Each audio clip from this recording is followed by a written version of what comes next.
مولاي صل وسلم دائما أبدا على حبيبك خير الخلق كلهم.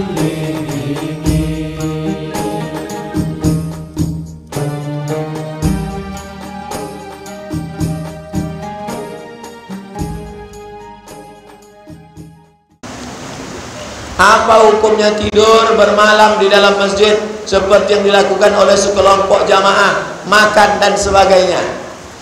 Sahabat Nabi tinggal di emperan masjid, namanya Ahlus Suffah, untuk iktikaf. Dikatakan tak boleh sama sekali, kunci masjid. Tak bijaksana. Inilah kelompok yang mengajak orang berdakwah. Ustadz Abdul Somad tak pernah mengajak orang ke jalan Allah. Siapa yang mengajak preman-preman pasar ke masjid? Siapa yang mengajak calo-calo bis ke masjid? Siapa yang mengajak bos-bos preman-preman ke masjid yang bertatu-tatu itu? Inilah jamaah tabligh ini. Tapi kalau ada kesalahan satu, jangan ditimpakan pada semua. Ini satu jamaah tabligh yang busuk, dibilang semua bau.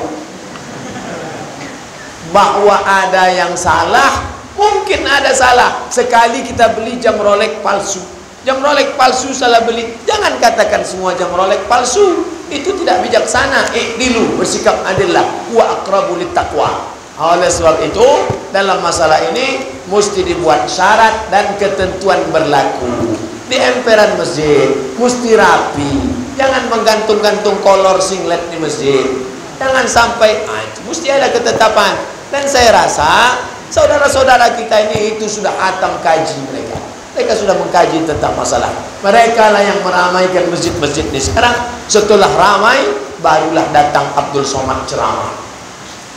Assalamualaikum. Disangka orang Abdul Somad yang meramaikan masjid. Tidak. Yang meramaikan masjid ini saudara-saudara kita, yang mengajak preman-preman, yang mengajak betatu-betatu, yang mengajak orang-orang yang sudah hampir masuk ke dalam neraka jahanam, diselamatkan oleh Pak, diketuknya pintu rumah. Assalamualaikum, ayo ke masjid ya Pak. Jangan ajak-ajak saya. Apa kamu ajak-ajak saya?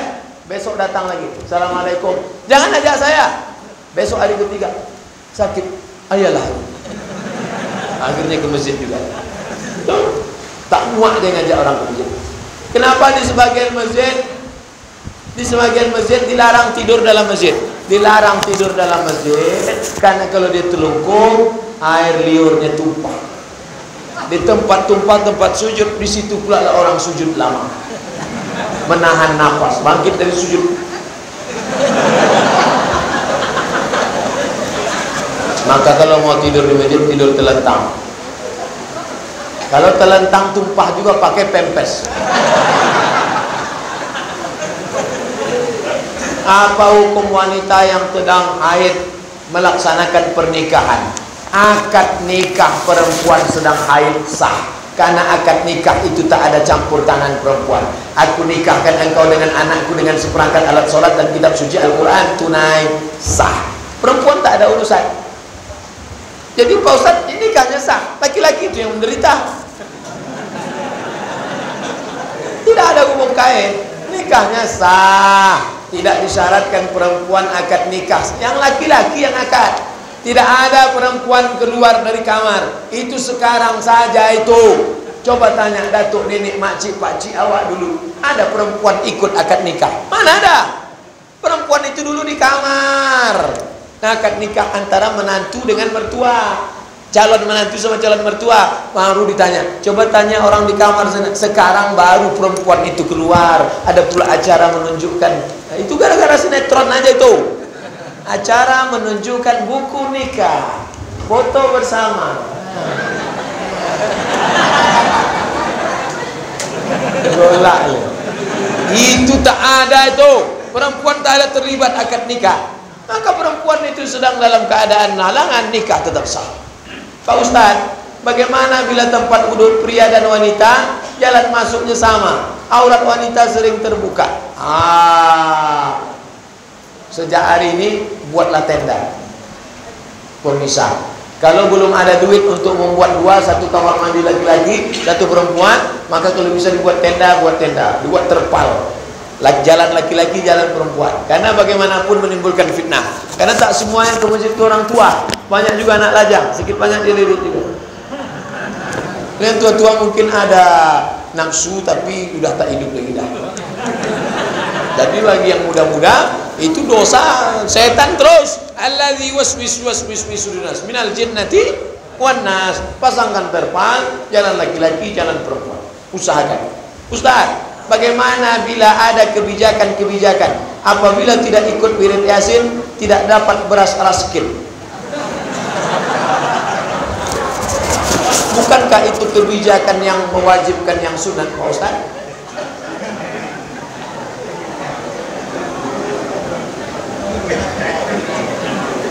Itu hanya sekedar memupuk persaudaraan, ukhuwah Islamiyah. Kalau tak dibuat begitu dia tak datang.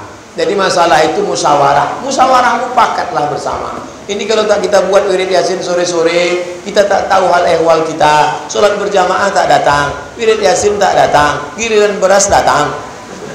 Maka ini sebetulnya kebersamaan. Saya tidak melihat dia mewajibkan yang sunat. Mewajibkan yang sunat tak boleh, tapi dia untuk menyambung silaturahim, duduk bersama, datanglah. Tapi kalau berhalangan, ngomong sama dia, Pak, saya tak bisa datang, sedang sakit, mencari nafkah, mengambil upah cuci. Masalah beras saya tolonglah jangan tahan.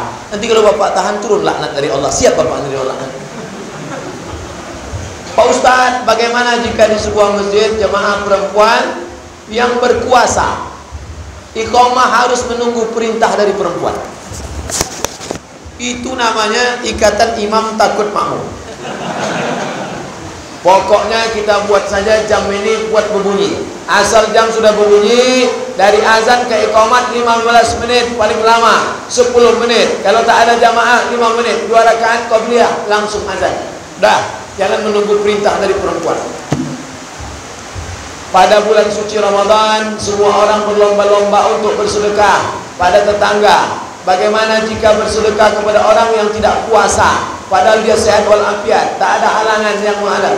Hampir setiap hari puasa bulan Ramadan mereka selalu begitu. Ini orang fasik. Orang fasik itu tak ada gunanya. Wallahu la yahdil qaumal fasiqin. Allah tak berikan hidayah kepada orang fasik.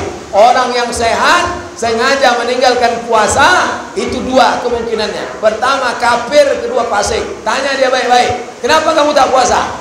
Kalau kata dia, saya tak puasa karena puasa itu tidak relevan dengan zaman. Kafir ente. Tapi kalau kata dia, aku mau puasa tapi kebetulan sedang malas, itu fasik. Orang fasik mesti dihukum takzir, hukum cambuk, ditakzir dia. Kalau tidak dia akan terus melakukan perbuatan fasik. Apa hukum seorang istri yang memasakkan makanan untuk suami yang tidak puasa pada bulan Ramadan? Suami yang tidak puasa, maka istri mesti mengadu kepada walinya. Wali istri itu 3. Ayah, wali ke atas, abang, adik, wali ke bawah, paman, abang, ayah, adik, ayah. Wali memanggil suami, sini suami, kenapa kamu suruh anak perempuan kami itu masak? Jadi wali itu tugasnya bukan hanya waktu akan nikah saja. Maka wali itu bertanya, kenapa kamu suruh anak perempuan kami itu memasak? Itu kan haram hukumnya siang puasa. Kata dia, Pak, saya kena sakit emah sampai mati saya. Itu boleh dimasakkan. Saya Pak bekerja berat, kalau tak bekerja makan anak bini boleh. Tapi kalau dia fasik, maka istri tidak dituntut patuh. La ta'ata li makhluqin, tidak ada ketaatan kepada suami fi maksiatil khaliq, kalau maksiat kepada Allah Subhanahu wa taala. Bagaimana pendapat Ustaz tentang Syiah? Syiah kafir. Jelas tulisan saya, buka di buku 37 masalah populer. Apa pendapat Pak Ustaz tentang jamaah tabligh? Jamaah tabligh Ahlus Sunnah wal Jamaah. Kalau tidak ada jamaah tabligh, sudah lama Islam itu punah dari India. Datang Maulana Ilyas, datang Maulana Zakaria, kandah lalu akhirnya selamat Islam di benua India. Apa pendapat Pak Ustaz dengan Salafi Wahabi? Salafi Wahabi ini ada kelas-kelasnya. Ada kelas keras, ada yang pertengahan, ada yang agak lunak. Yang lunak ini bisa berkawan. Tapi yang keras ini tak bisa. Abdul Somad itu pelaku bid'ah. Habis saya di bid'ah-bid'ah. Yang lunak-lunak banyak bisa berkawan. Bapak kebetulan berkawan sama yang lunak, alhamdulillah. Berkawan sama yang keras, hancurlah bapak-bapak belum. Bolehkah kita menjaga jarak memusuhi orang yang tidak melakukan sholat? Orang yang tak sholat bukan dimusuhi, diajak ke masjid. Itulah yang dilakukan oleh jamaah tabligh itu. Siapa yang tak sholat? Itu Pak, itu didatanginya. Assalamualaikum Pak, kapan sholat Pak? Besok datang lagi Pak. Lama-lama stres bapak itu, mati bapak itu langsung. Bagaimana dengan orang yang membaca doa setelah sholat, yang membaca dengan keras, hanya pangkal dan ujungnya saja. Allah maut, Allah maut, Allah maut. Robahlah doa itu. Allahumma inna nas'aluka salamatan fid din wa afiyatan fil jasad wa ziyadatan fil ilm wa barakatan fil rizq wa taubatan qabla al maut wa rahmatan 'indal maut. Jelas ujung patah. Mana yang lebih kita dahulukan? Orang tua atau istri? Sebab zaman sekarang banyak suami yang takut kepada istri, Pak Ustaz. Ingat, istri itu kita jumpa setelah umur 25 tahun. Sedangkan emak kita itu tempat kita menumpang 9 bulan 10 hari. Meregang nyawa dia melahirkan kita. 2 tahun dia menyusukan kita. Mengalir darah dia dalam darah kita. Istri kita kalau kita mati, dia nikah sama berondong lagi. Maka jangan sampai durhaka kepada emak gara-gara bini. Ini laki-laki yang model begini. Mahasiswa-mahasiswa saya tatar di lokal. Kalian kalau mau nikah, ajak istri itu duduk berdua. Istriku, maukah kau jadi perempuan yang kedua? Ayo. Siapa yang pertama? Yang pertama adalah emakku. Kalau kau mau, kupinang kau dengan bismillah. Kalau kau tak mau, bunga bukan setangkai, kumbang bukan seekor. Patah satu, tumbuh 1000. Begitu. Ini anak muda ganteng, lajang, galau. Perempuan macam tak ada, berserak perempuan banyak.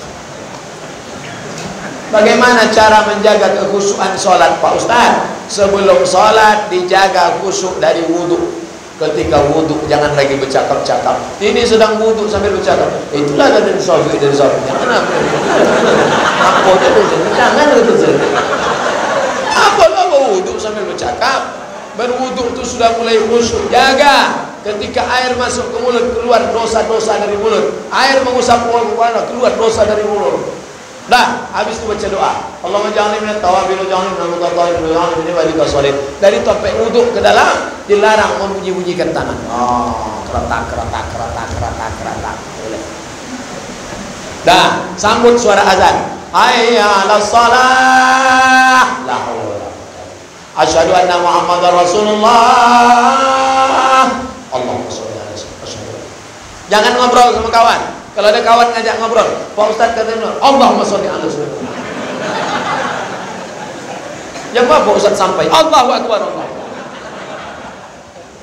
Jangan ngobrol-ngobrol lagi.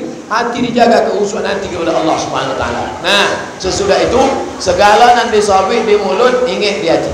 Mulut bergerak. Bismillah. Bismillahirrahmanirrahim. Sembahyang zuhur, bismillahirrahmanirrahim. Alhamdulillah. Ar-Rahmanirrahim. Apakah Nabi menggerakkan mulutnya? Ya. Ya Khabbab, ya. Apakah Nabi bergerak mulutnya waktu sholat? Nabi mulutnya bergerak waktu sholat. Dari mana kamu tahu? Bittirabil lihyati. Ambo menengok janggut Nabi bergoyang. Ikut sembahyang mulut dia mana? Mata yang berguri-guri. Sembahyang apa tu?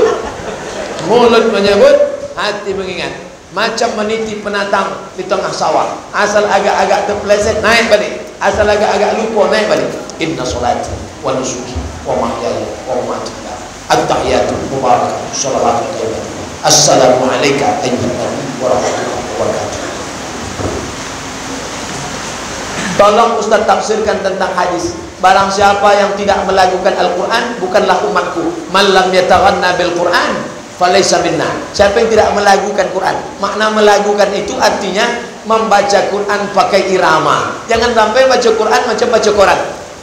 Alif lam mim, zalikal kitabul la raiba fihi, hudal lil muttaqin, alladzina yu'minuna bil ghaib.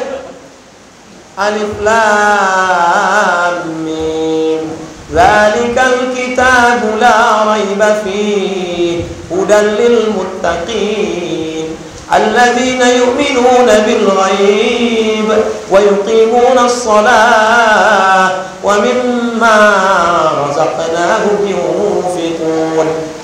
Tapi jangan pula terlalu melagu-lagu sampai lagu cindai pun masuk dalam. Jelaskan tentang fidyah solat Pak Ustaz. Tidak ada fidyah solat. Fidyah solat itu dalilnya lemah. Apalagi fidyah solat beras sampai disimpan 3 ton di belakang. Kenapa banyak betul itu solat-solat? Maka solat tidak ada disebut la kafarata laha illa zalik. Tidak ada yang bisa menembus solat kecuali solat itu sendiri.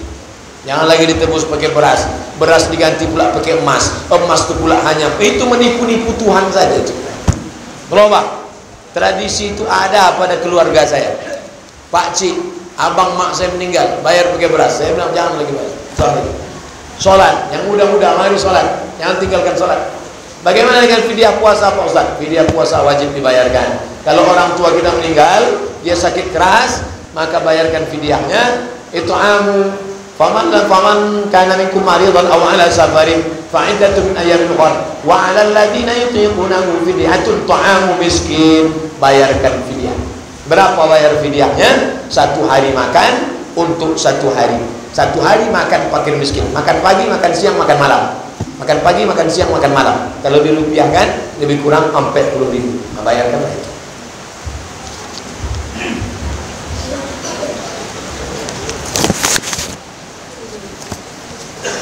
Pak Ustaz, tolong doakan kami agar mendapatkan pemimpin yang amanah, karena sebentar lagi kami akan mengikuti pemilihan bupati, kades, dusun. La tusallit alaina man la yakhafuka wa la yarhamuna. Jangan kau angkat pemimpin kami ya Allah, orang yang tak takut kepadamu dan tak sayang kepada kami. Itu doa yang diajarkan Nabi. La tusallit alaina man la yakhafuka wa la yarhamuna. Jangan kau angkat kades kami, jangan kau angkat camat kami, jangan kau angkat lurah kami, jangan kau angkat bupati kami, orang yang tak takut kepadamu dan tak sayang kepada kami. Yang tak bisa bahasa Indonesia, bahasa awak. Jangan angkat bupati kami kau ya Allah, inyo ndak takut kepada engkau, ndak lo sayang kepada kami. Bahasa Jawa, iki wis perang-perang dino opo wis ngalor itu. Bolehkah kita membungakan uang Pak Ustaz? Riba. Sekarang sedang maraknya rentenir. Itulah yang awak kaji dari tadi. Setiap akan melakukan azan yang kedua, pada setiap hari Jumat kami selalu menghitung jemaah yang telah hadir. Baru kami akan setelah cukup. Bolehkah kami melakukan azan bila jemaahnya belum cukup? Menurut mazhab Syafi'i, kalau kurang dari 40 orang maka tak sah solat. Iko yang menghitung ini bermazhab Syafi'i, maka dia hitung 40. Masjid awak nan godang kau kurang 40? Pernah kurang 40? Oh, kritis itu kalau kurang 40. Maka ini harus lengkap 40. Solat berjamaah. Ini kita pakai mazhab Syafi'i. Saya sering datang terlambat ke masjid untuk melakukan sholat berjamaah. Terkadang setelah azan saya baru datang. Sebaiknya saya melakukan tahiyatul masjid atau qobliyah. Kalau waktu cuma cukup untuk 2 menit, langsung qobliyah. Kalau tahiyatul masjid tidak dapat qobliyah. Tapi kalau qobliyah otomatis dapat tahiyatul masjid. Tapi jangan gara-gara ikut lambat terus. Bagaimana cara mempersatukan umat Islam yang terpecah belah karena berbeda pendapat sehingga tak mau ke masjid untuk berjamaah? Na'mal fi mattafaqna, mari kita beramal pada yang kita sepakati. Wa na'tazir fi makhtalafna, mari berlapang dada menerima perbedaan. Dan niko zikirnya jahar. Subhanallah, subhanallah, subhanallah, subhanallah. Dan niko sir. Tak usah masalahkan. Orang jahat lah. Kamu sisip. Nanti kau doa bersama. Kau doa suang-suang. Allah Ta'ala tak akan mungkin salah. Tapi sholatnya kan berjamaah. Ingat, setan akan merusak persatuan. Hadis riwayat Tirmizi, inna syaitana qad ya'isa an ya'udahul musallun. Setan sudah putus asa menggoda orang sholat untuk menyembah setan. Walakin akan tetapi fit takhrish bainahum, setan menanamkan permusuhan di antara orang-orang yang sholat. Hati-hati. Siapa sajakah yang berhak menerima zakat mal, Pak Ustaz? Apakah boleh kita memberikan zakat kepada anak saudara kita?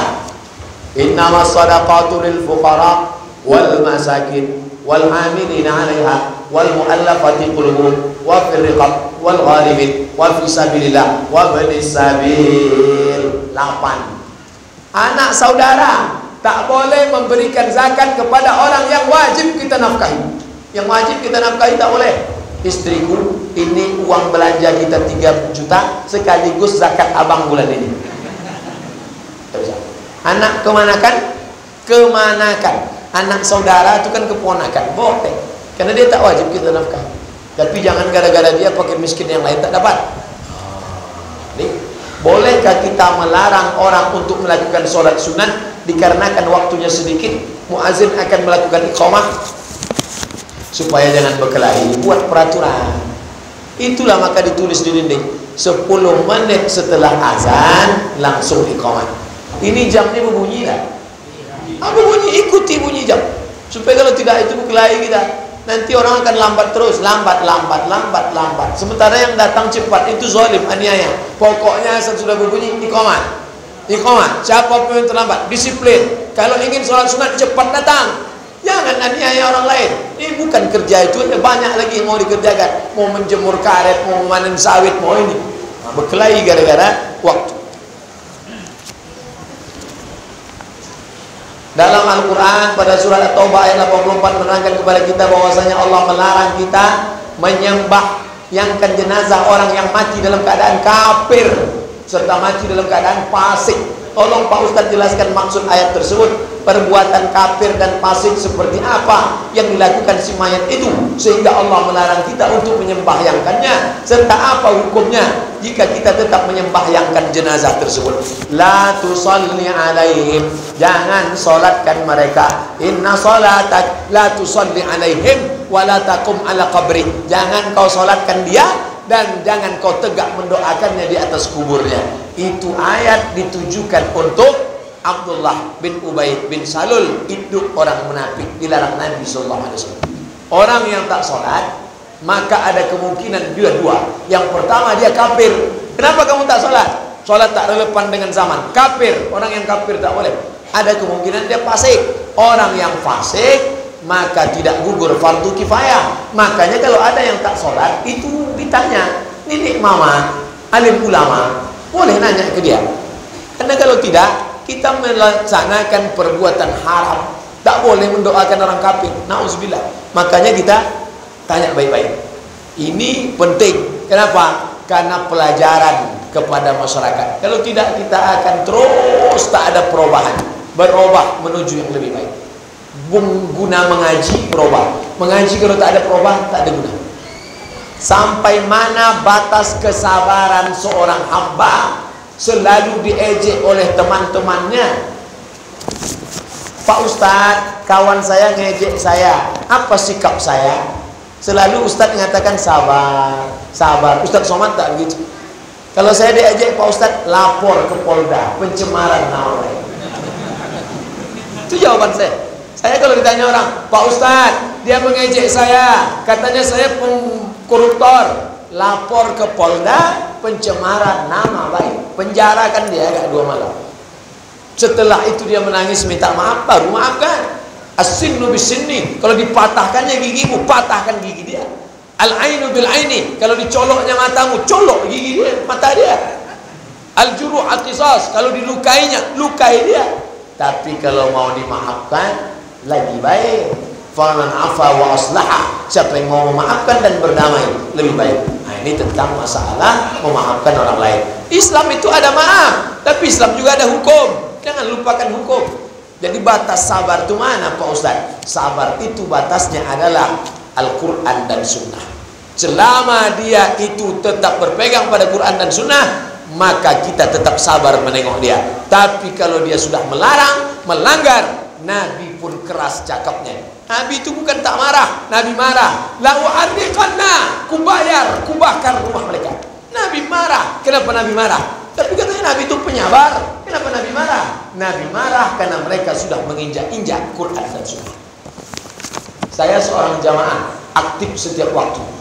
Tapi karena ilmu dan pengetahuan saya miliki saat ini, saya selalu memilih imam, sehingga saya selalu sholat sendirian di dalam sholat jamaah. Benarkah perbuatan saya ini perbuatan tak betul? Ini ada masalah, maka musyawarahlah duduk, angkatlah imam, latih imam. Yang muda-muda latihan makharijul huruf, yang tua-tua tahu diri. Yang tua-tua tahu diri. Saya bukan tak menghormati orang tua, tapi saya sendiri pun andai pada masanya saya harus tahu diri. Karena kita tak selamanya kita sanggup. Letakkan lidah di gigi atas. Gigi itu sudah tak ada lagi. Gimana meletakkannya? Oleh sebab itu kalau kita sadar tak paham, tak bisa, kita mundur jadi makmum. Yang muda-muda, yang makharijul hurufnya, yang hafalannya banyak, dilatihlah kaderisasi. Saya kalau ceramah di mana saya ceramah tak mau saya jadi imam. Mana imam tetap? Maju. Saya tahu Ustadz Muslim hafalnya lebih banyak, dia qari, makharijul huruf suara. Angkat maju. Nih bukan mentang-mentang Ustadz terlalu pede maju ke depan. Ini tentang masalah imam. Kita ini wa fawqa kulli dzi ilmin alim. Di atas yang berilmu ada lagi yang berilmu, di atas langit ada lagi langit. Maka lebih baik musyawarah, duduk bersama siapa yang kita angkat ke depan. Kalau tidak, ini modelnya ada makmum yang mau datang tapi niatnya sholat sendiri, ada yang tak datang kan rusak jamaah jadinya. Wa aman azlam mimman mana'a masajidallah. Siapa yang paling zalim? Tidak ada orang yang lebih zalim daripada menyebabkan orang yang tak datang ke masjid gara-gara rusak bacaan, rusak sholat. Akhirnya orang tak mau datang ke masjid. Kita musyawarah. Ustaz, ada orang yang berburuk sangka kepada orang yang tidak berjalan. Apakah hukumnya? Ada orang yang berburuk sangka kepada orang yang tidak bersalah. Apakah hukumnya? Ya ayyuhalladzina amanu, wahai orang beriman, ijtanibu katsiran minadh-dhann, jangan kamu berburuk sangka. Inna ba'dadh-dhanni ismun, karena prasangka itu adalah dosa. Makanya kalau ada silap salah, saya kalau ada orang diam sama saya tanya, kamu kenapa diam sama saya? Apa salah saya? Pak Ustadz nyindir saya di ceramah. Mana ceramah nyindir ini? Saya tak pandai menyindir. Saya bercakap saja. Saya cerita tentang khamar, yang pemabuk tersinggung. Saya cerita tentang judi, yang pejudi tersinggung. Saya cerita tentang makharijul huruf, yang bacaannya tak betul tersinggung. Jadi kalau begitu tak usah undang saya. Kalau takut tersinggung. Orang punya utang sama kita, ada yang ratusan ribu, ada yang jutaan, tapi nampaknya tak mau bayar. Sedangkan kita takkan pernah ikhlas. Bagaimana kita ikhlas? Semasa hidup kita minta, dibilangnya nantilah, besoklah. Baik sama istrinya atau suaminya. Sekarang pun ada yang hidup berkeluarga, bayar cukup tapi tak mau bayar. Ayat paling panjang dalam Quran, surat Al-Baqarah 282, satu halaman. Al-Baqarah 282. Saya tunjukkan langsung. Al-Baqarah 282. Nih, satu halaman paling panjang dalam Quran. Tentang apa ini? Ayat mencatat hutang piutang. Orang yang mati syahid tidak kena azab kubur. Saya kasih tanda biar mudah tandanya. Al-Baqarah 282. Pas ayat hutang, tentang hutang. Orang yang mati syahid tidak kena azab kubur, tidak kena sakit sakratul maut, tidak kena hisab ila dain, kecuali hutang. Nabi tak mau menyolatkan jenazah orang yang masih dililit hutang. Oleh sebab itu, keluarga kita jangan sampai. Makanya kalau pinjam catat akan dibayar. Ini kasihan sekali di saudara kita, duit dia tak dibayar-bayar, maka dia teraniaya. Sabar bapak, di akhirat mereka akan mencari bapak. tak akan masuk surga dia sebelum membayar hutangnya di hadapan Allah Subhanahu wa taala. Tolong jelaskan bagaimana ganjaran bagi pemimpin yang tidak adil. Jelaskan apa dalilnya Pak Ustaz. Manis tara'a ra'iyatan, siapa yang diangkat menjadi pemimpin, wa huwa mata yauma yamutu wa huwa wasyid, siapa yang diangkat jadi pemimpin pada saat mati dia sedang berkhianat, haramallahu alaihi jannah, diharamkan Allah dia masuk surga. Siapa yang diangkat jadi pemimpin pada saat mati dia dalam keadaan berkhianat, diharamkan Allah dia mencium surga. Nauzubillah. Tapi kalau dia adil, di antara yang dapat lindungan pada hari kiamat, al-imamul adil, pemimpin yang adil. Seandainya suami saya pulang larut malam sehingga melalaikan sholat, bagaimana cara saya mengatasinya? Tak bisa diatasi, karena istri tak ada mengatasi suami, suami yang mengatasi istri. Adapun istri posisinya lemah, posisi ibu ini status ibu ini sama macam Asyah. Asyah kau siapa Pak Ustaz? Bini Fir'aun. Nasib ibu sama macam bini Fir'aun. Sabar-sabar aja lah, insya Allah mati dia di Laut Merah. Kalau ibu ajak dia sholat, dia marah. Bang, sholat lah bang. Suruh. Kuceraikan untuk talak 100. Betul? Posisi ibu lemah, tapi ibu salah juga. Kenapa nikah sama orang tak sembahyang? Makanya pertama kali fit and proper test menantu itu sholat. Orang-orang zaman dulu kalau mau milih menantu, dia ajak sholat. Ayo ke masjid, suruh sholat jadi imam. Bibit, bebek, bawal. Sekarang orang tak peduli sholat, yang penting naik Pajero Sport, yang penting naik Fortuner. Siapa yang pakai mobil mewah, ikutlah menantu orang bang, terima langsung. Wah, rusak rumah tangga. Ustaz, bagaimana tanggapan Ustaz tentang Ustaz yang sering menegakkan pendapat masing-masing dan merasa pendapatnya paling benar? Maka undang Ustaz lain yang pendapatnya banyak. Hanya satu pendapat, panggil Dr. Mawardi Muhammad Saleh. Ternyata ada pendapat Hanafi, pendapat Maliki, pendapat Syafi'i, pendapat Maliki, pendapat Daud Zahiri. Maka jangan mengkaji satu pendapat saja, banyak pendapat ulama. Nah, ini tentang masalah Ustaz yang tak mau menyebutkan beberapa pendapat ulama.